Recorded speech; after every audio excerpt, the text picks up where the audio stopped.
Hi everyone, we're still in primary assessment and now we're looking at the letter D, disability. When we're talking about disability, we're talking about the child's level of consciousness, or are they in a state of altered mental status? That's what we're assessing for. So initially we're going to use the AVPU scale to assess their initial level of responsiveness. So AVPU, A-V-P-U, and this stands for alert, verbal, pain, or unresponsive. And this is how we're assessing this child initially. So first, alert. You walk into the room, the child sees you, they turn, they look at you, they're alert. Fine. Now let's say you walk in and the child is being held by the mother, the eyes are closed. You walk up and you go, hey child. The child responds to your voice, they turn and they look at you. So they're responsive to your voice. Same scenario, mom's holding the child, eyes are closed. You go, hey child, no response. Then you poke the child a little bit, you touch them, or maybe you pinch their arm and then they respond. So they did not respond when you walked in, they did not respond to your verbal stimuli, but they did respond to painful stimuli. Now it's also important to note, how did the child respond to this? Not only what level of stimuli did they respond to, but how did they respond? Did the child turn and go, hey, mommy, that astronaut just pinched me? Or did they only respond with, say, moaning? That's important. And that's going to be our baseline, so we're going to use that to judge how our treatment's progressing. Are they getting better? Finally, unresponsive. You walk in the room, the child doesn't recognize you, they don't respond to voice, you apply a little painful stimuli, you get nothing, this child is unresponsive. So that's using the AVPU scale to assess their initial level of consciousness. Now, we can do a better, more detailed assessment of their neurological function by employing the Glasgow Coma Scale. Right? The Glasgow Coma Scale uses a numeric scale, and it's going to look at 3 items. 1, their eyes. How is their eye movement? 2, their verbal response. And then finally, their motor response. How are they moving? And this is based on a numeric scale of 4, 5, and 6.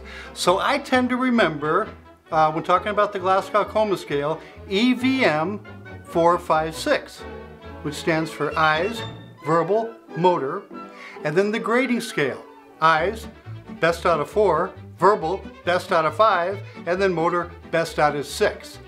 So, the best Glasgow Coma Scale you can have, you, me, watching this right now, our Glasgow is probably 15. That's the total of 4, 5, 6. The best we can be is 15. The least you can be is 3. Now sometimes you'll hear they might be wheeling a full arrest in and they'll go, the patient's a 000. Now they're not talking about their Glasgow, they're usually talking about their pulse, respirations, and blood pressure being 0. Dead guy, right? But know that even a dead guy has a Glasgow Coma Scale of 3. That's the minimum a Glasgow can ever be, is 3. So let's take a look at the Glasgow Coma Scale. How do we grade this? When we're looking at the eyes, if you look at this scale of 1 to 4, that's the AVPU scale. So when we're doing the eyes, it's either alert, verbal, pain, or unresponsive. So within the Glasgow Coma Scale, just looking at E, the eyes, we're just using the AVPU scale. Next, verbal response. And this is a scale of 1 to 5, 5 being best, 1 being the worst. And I kind of think about verbal, I equate this to a drunk guy.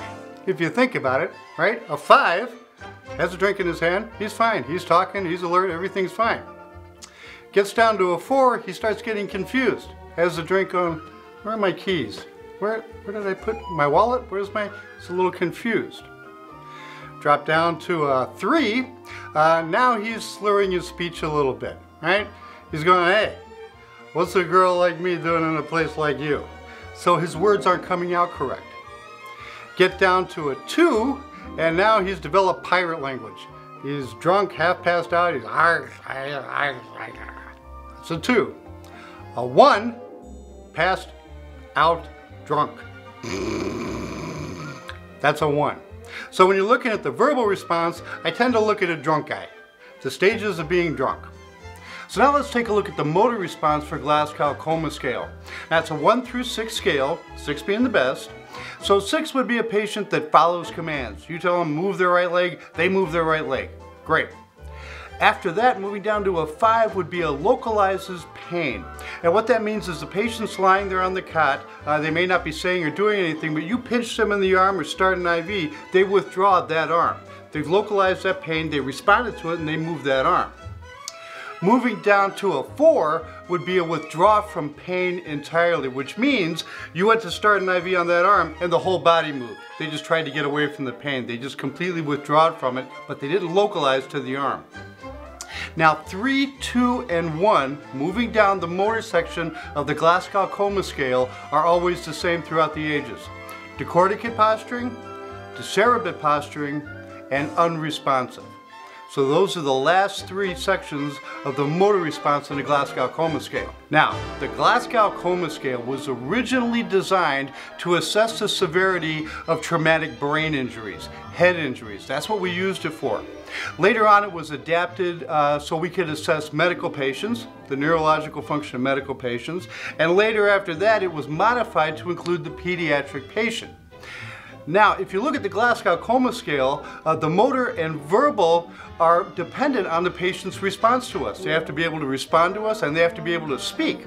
Well, a very small child or an infant won't be able to communicate like this. So we had to modify the Glasgow Coma Scale in the verbal and the motor section to accommodate infants. So looking at the verbal response in the Glasgow Coma Scale for an infant, starting at 5 would be a baby who's cooing, acting like a normal baby. Moving down to a 4 would be a baby that's crying, but they're consolable.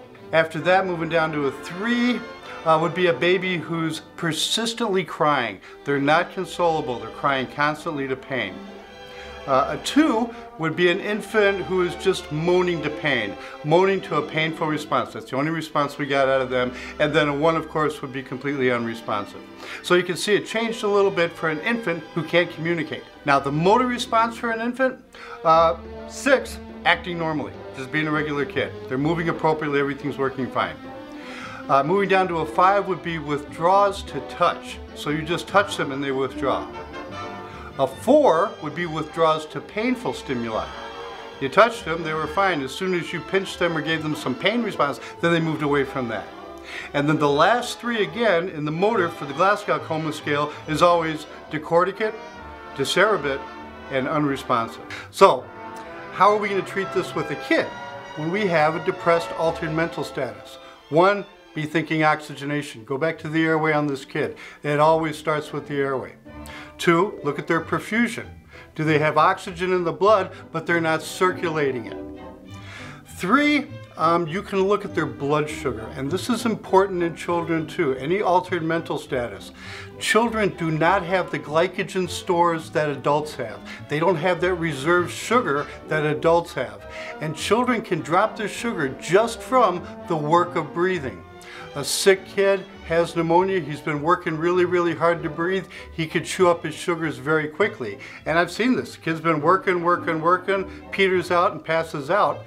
He didn't pass out from hypoxia, he passed out because he used up all his sugars. So, any child or any adult with an altered mental status demands that we check their blood sugar. Another assessment tool is looking at their pupils. The pupils should be equal in size and respond briskly when you apply light. So you take out a pen light, put it in their eye, both pupils should constrict equally and briskly. So we're looking for unequal pupil size, or are they reacting slowly? They should be brisk. They should go from big to small briskly. If they're slow to respond, we're going to note that also. So this has been a quick review of the disability portion of the primary assessment with a focus on the Glasgow Coma Scale. I'm Mark, thanks for watching. See you in the next video.